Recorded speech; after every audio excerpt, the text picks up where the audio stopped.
Zafin hawaye na kashi na 7. Kimanin sati guda kenan rabanta da samun isasshen bacci. In ta kwanta kullum abin da ke zuwar mata cikin barcinta al'amarin na matukar bata tsoro. Gaba ɗaya ta sadakar ya mutu. Ta miƙe zumbur kamar wacce aka tsikara, ta ɗauko handset ta tura cikin bura, ta nufi tsakar gida zadumma ta shiga ban ɗaki.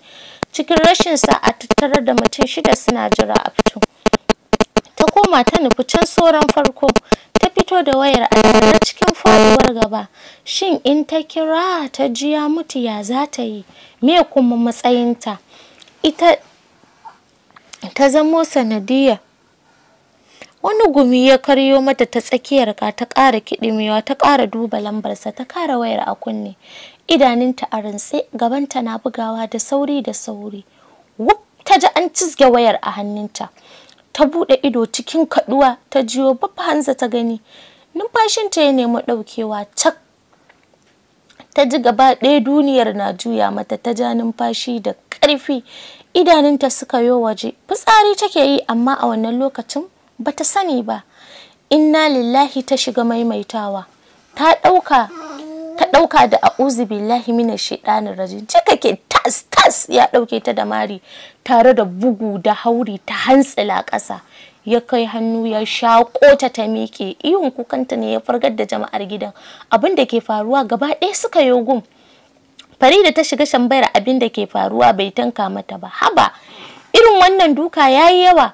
Ai ko namiji ba za a yi wa wannan duka ba. Kowa yayi tsilli cikin mamakin maganarta. Kuma ba tare da baffan ya maida mata martani ba. Haka yasa mafi yawansu suka sa a ransu cewar arzikin baban Lagos ne yasa yake daga mata kafa. Baban Lagos ne yana da kirki da son zumunci, sai dai akan Farida bai ragawa kowa. Ya kuma san ganimar da ake samu muddin suka taɓauta zai iya raba hanya da su. Gudun kada ta tsinka shi yasa ya ja nasu masashin kaka. Duk wani abun fitina ke ce, kin bani kunya. San baki da kamannin gagararru. Yaushe kika koma haka? Nasima, ni shaida ne mahaifanki na tsaye a kanki. Me yasa kike son tozarta su? Ki buɗe baki ki yi magana, in ba haka ba da kaina zan hukunta ki. Kaka ya ce da ita. Abbakar da ke tsaye, kalaman kaka sun karyar mai da zuciya. Ƙoƙarin mai da ƙwallar da ke kwance a cikin idanunsa yake yi. Ya san zubar hawayen iyaye lokacin da 'ya'ya suka ɓata musu kan zamo masifa ga rayuwar yaran. Komai Nasima za ta aikata, ban son wani abin ya faru da ita. Nasima, ki magana, ina kika samu wayar nan? Bata iya cewa komai ba sai shishshika da take faman yi. Ba kya ji ne? Kawai Musa ya ce da ita cikin ɗaga murya, haɗi da kai mata wata lafiyayyen mari wanda ta yi kurmancewar wucin gadi tare da ganin gilmawar wuta. Musa, ci gaba da bugunta, in ta ji wuya za ta yi bayani, Baffa Hamza ya faɗa. Jin kukanta Abbakar ke yi cikin ransa ba zai jura ganinta cikin wannan hali ba. Ya silale daga gun. Jibgar Nasima ya ci gaba da yi ba ji ba gani, gaba ɗaya ta gama jigata. Ta sani in ta faɗi gaskiyar lamari mutuwa zai fi mata sauƙi a gare ta. Wani uban tsawa da Baffa Hamza ya daka mata ya fi komai kiɗi mata. Ba za ki faɗa ba? Satowa na yi, na tuba, ba zan sake ba. Kowa na gun ya hausan lallami. Faɗuwa ta yi da alamar suma ta yi. Kaka ya buɗi baki da ƙyar ya ce a watsa mata ruwa. Bokiti guda aka sheƙa mata ta farka. Kaka ya ce, Hamza, kun iya fari na da ita. Amma kaka, wannan za ta janyo mana tashin hankali. Abin nata ya shahara.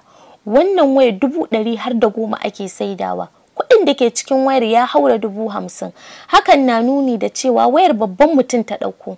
In an gano ta, na tabbatar mu kanmu mun shiga uku. Kashin mu ai ya bushe. Ba komai, Allah zai mana magani. Bayan fitar kowa, kaka ya matso kusa da ita. Sanyaya murna. Kada ki zamo daga cikin mutanen da basu gode wa ni'imar Ubangiji. Duk cikin yaran gidan nan babu wanda yake samun kyautatawar iyaye, kama daga kan sutura, cima mai kyau. Me bayan Allah nan suka raga miki? Me kuma kike nema kika rasa? Na sani ko me kike bukata muddin bai fi karfin su ba za su yi miki.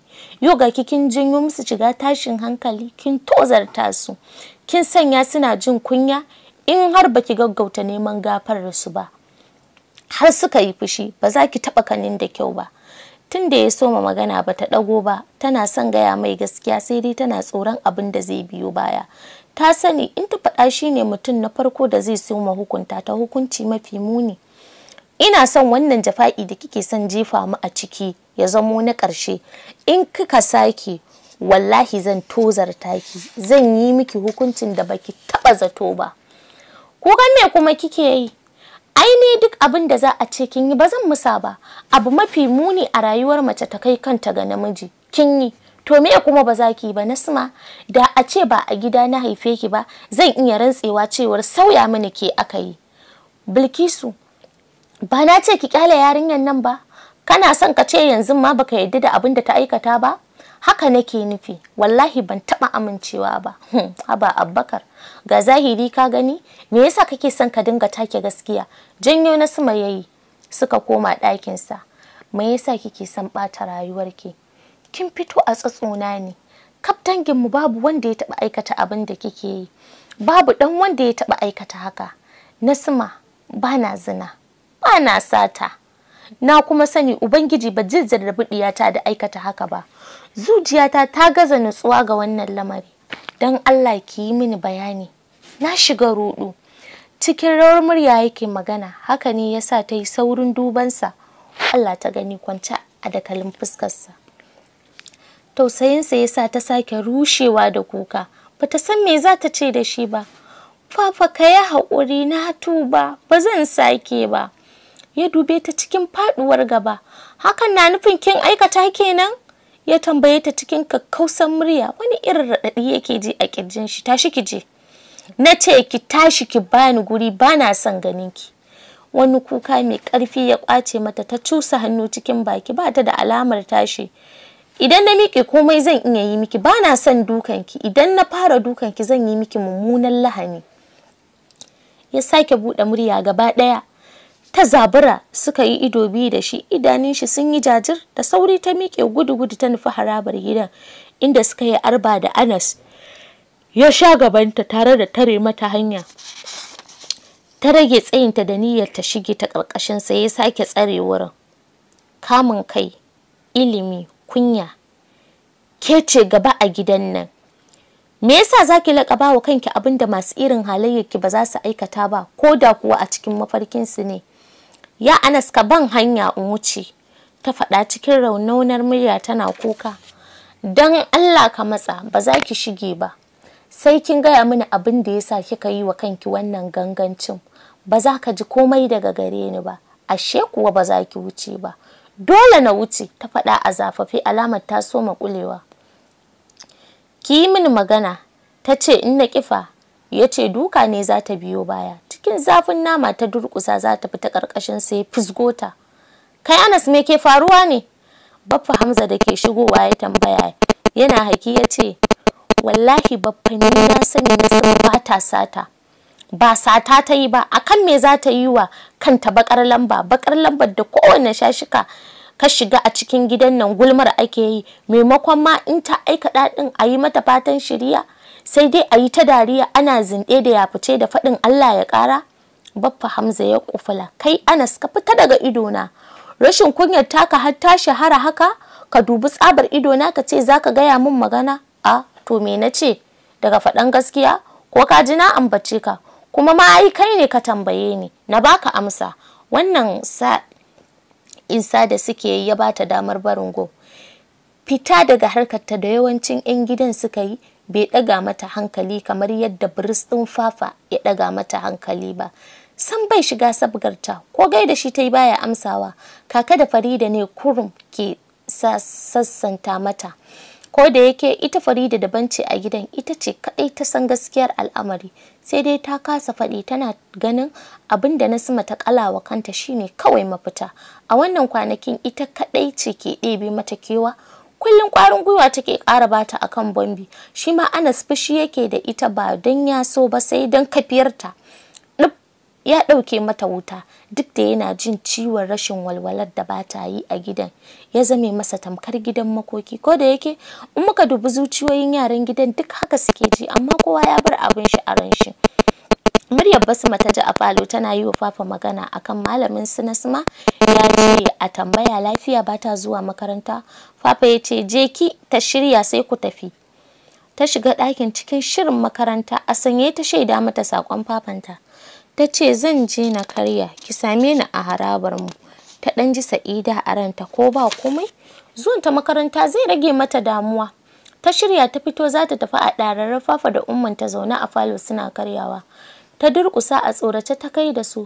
Fafa ya amsa fuska ba yabo ba fallasa, ita kan Bilkisu ko kallonta ba ta yi ba. Ta miƙe za ta wuce ta bi ta da kallo cikin kaɗuwa da yadda ya ga ta rame, zuciyarsa ta yi rauni. Ke dawo ki ci abinci. Ta koma ta rakuɓe a can gefe ya dubi Bilkisu, ina abincinta? Ai ta san ma'ajiyar abincin nata. Ki ɗauko ki bata. Allah tilas ta yi yadda yake so. Jalab ɗin taliya ne ya sha busasshen kifi. Ta ɗan ciccika ta miƙe ta fita. Ya mai da kallonsa ga Bilkisu.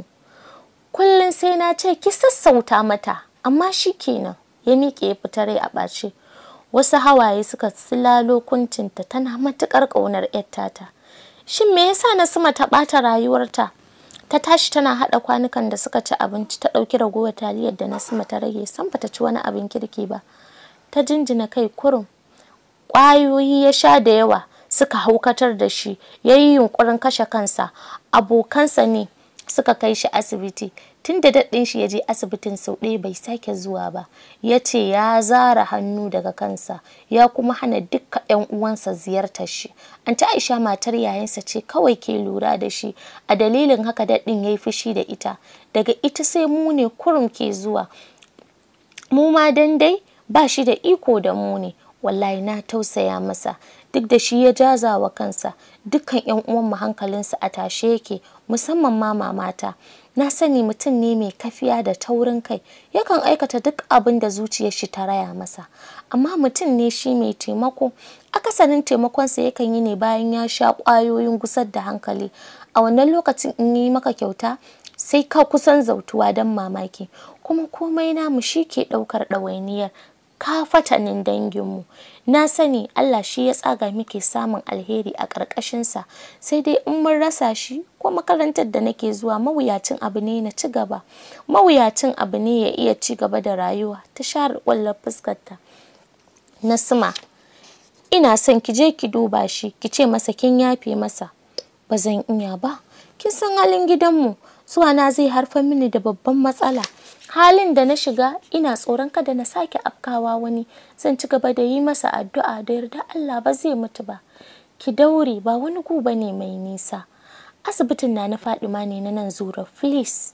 Cikin kuka ta shaida wa Farida abin da ke faruwa. Anti ni ce Sila. Ina tsoron mutane sun yi masa mugun zargi. Wallahi ni ce, ta ya zan iya sanar da 'yan uwansa? Ta ya zan iya wanke shi? Kowa nashi ya guje shi, ina tausayinsa. Ta yi tattaki gabanta ta tallafo ta. Ba a taɓa shiga tsakanin ɗa da mahaifinsa.